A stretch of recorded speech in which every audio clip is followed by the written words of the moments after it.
ஒரு நபர் திமிங்கலத்தால் விழுங்கப்பட்டு உயிர் பிழைத்தார் என்றால் நம்ப முடிகிறதா? ஆம், இது நடந்தது.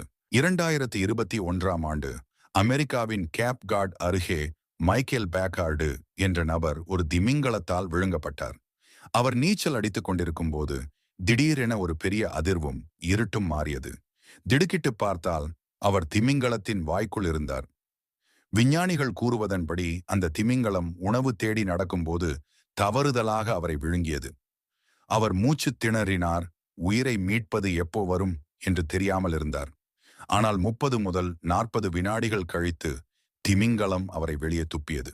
இப்படிப்பட்ட பயங்கரமான சம்பவத்திற்கு பிறகு கூட அவருக்கு சிறிய காயங்களே ஏற்பட்டன.